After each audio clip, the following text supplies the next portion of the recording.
Welcome to Evening of Hope, a place where the Word of God brings comfort, songs lift the soul, and prayers prepare every heart for the Holy Sabbath. Join us as we worship, grow in faith, and experience God's presence together.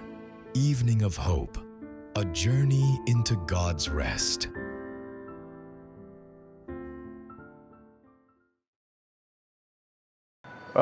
Familia ya Elmereki ndiyo ajenda ya siku ya leo. Elmereki anaanza maisha akiwa na matumaini ya kufika mbele, ya kufika kwa amani, lakini ya kufika kwa ushindi. Kitabu cha Ruthi sura ya kwanza na aya ya kwanza inarekodi habari ya Elmereki. Nami niruhusu ni kupitishe katika sura hiyo japo kwa uchache katika kitabu cha Ruthi sura ya kwanza aya ya kwanza hadi ya 5, na neno la Mungu linasema, ikawa zamani za waamuzi walipoamua, kulikuwa na njaa katika nchi. Akaondoka mtu mmoja wa Bethlehem ya Yuda, akaenda kukaa katika nchi ya Moabu, yeye na mkewe na watoto na wanawe wawili. Na jina la mtu huyo aliitwa Elmereki, na jina la mkewe Naomi, na majina ya wanawe wawili Maloni na Kilioni.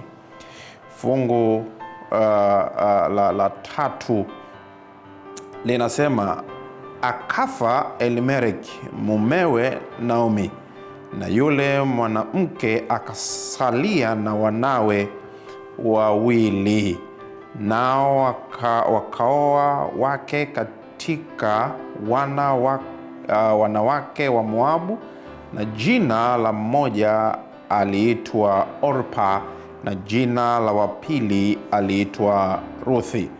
Wakakaa huko yapata miaka 10.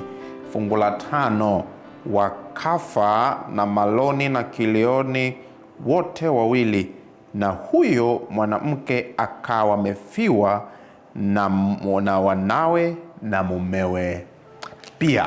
Safari inaanza ya Elmereki pamoja na mke wake Naomi, na bahati nzuri Mungu anawabarikia watoto wawili Maloni na Kilioni. Na baada ya kuwabarikia watoto hao, jambo la kutisha na la kushangaza linatokea. Ukumbuke hawa, neno la Mungu lina record kwamba hawa ni wakazi wa Bethlehemu ya Yuda. Na tafsiri rahisi ya neno Bethlehemu ama mji waliokuwa wanaukaa ilikuwa ni nyumba ya mikate, mahali ambapo chakula kipo, mahali ambapo hakuna upungufu wa kitu kinachoitwa chakula. Lakini kwa bahati mbaya njaa inaingia katika mji ule. Sasa leo ninataka tuongelee kitu kimoja, athari ya njaa katika maisha ya mwanadamu. Ukitaka maisha yako yaharibike, taswira yako iharibike, na vile ambavyo watu walikuwa wakikuona, wakitaraji kuona mema kutoka kwako, taswira hiyo ibadilike, ni pale ambapo njaa inapoingia ndani mwako. Ni pale ambapo uhitaji unapokuwa sehemu ya maisha yako. Hapo ndipo taswira yako kwa watu hubadilika.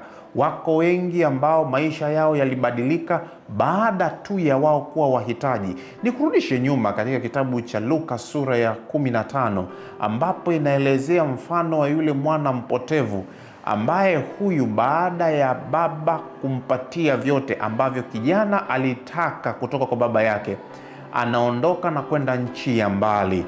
Na anapofika nchi ya mbali, neno la Mungu linasema akatapanya mali zake kwa uasherati.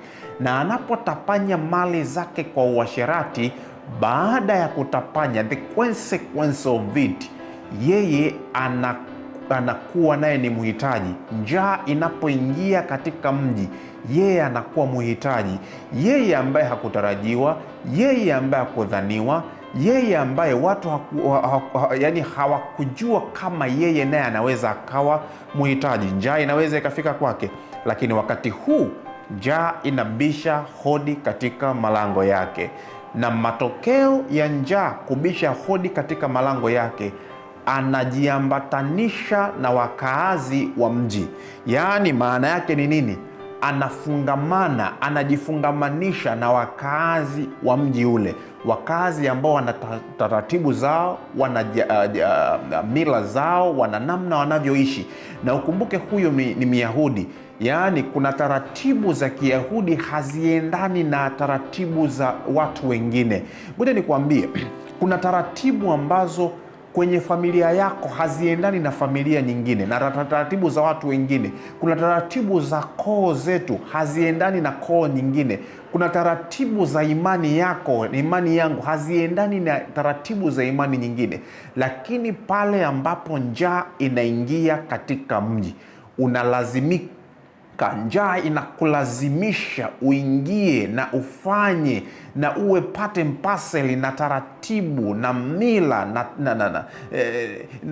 na desturi za watu wa mji, mahali ambapo wewe haukudhaniwa kufika. Lakini habari mbaya kwa Elimeleki ni hii: njaa inapoingia, anaondoka Bethlehemu, anaondoka kwenye nyumba ya mikate, anaondoka mahali ambapo hata njaa iwepo, uwepo wa Mungu uko mahali pale. Bethlehemu ilikuwa maskani ya Bwana, lakini Elimeleki pamoja na Naomi mke wake na watoto wake Maloni na Kilioni wanaondoka na kuelekea Moabu. Moabu ni mji gani? Moabu ni mji ambao uliufanya kama mji wa makambilio, mahali ambapo anasa zilikuwa zinatokea, mahali ambapo hata ile ari na chachu ya kumtafuta Mungu haikuwepo. Maana yake halisi ni hii: Moabu hapakuwa mahali salama kwa Mkristo, mahali salama kwa Myahudi, mahali salama pa wao kukimbilia. Lakini kwa sababu ya mambo yaliyokuwa yakipatikana Moabu, mambo ambayo njaa iliyokuwa imeikabili Bethlehemu, wakaona kwenda Moabu ni njia salama, mahali salama. Na ngoja nikwambia rafiki yangu, njaa isiwe mwisho wa kukatisha kusudi la Mungu katika maisha yako. Muombe Mungu akusaidie. Njaa isiwe sababu ya kukatisha kusudi la Mungu kwenye maisha yako. Njaa inaweza ikaja kwako halafu ikakulazimisha ukatishe kusudi la Mungu. Wengi wanaweza kuwa wanatafuta ajira na hawapati. Hiyo ni njaa, na matokeo yake yanaweza yakakatisha kusudi la Mungu kwenye maisha yako. Kwa sababu gani? Unaweza ukatumia njia hata zisizofaa kwa ajili tu ya kupata kazi, na sio kusudi la Mungu kutumia njia hizo. Wengi wameingia kwenye magenge yasiyofaa kwa ajili tu ya kupata kipato. Wengi wameingia kwenye magenge yasiyofaa tu kwa ajili ya ili wapate tu chakula. Wengi wameingia kwenye makundi yasiyofaa ili wasatisfy maisha yao na familia zao. Rafiki yangu, ninakutia moyo siku hii ya leo, ni heri ubaki Bethlehemu.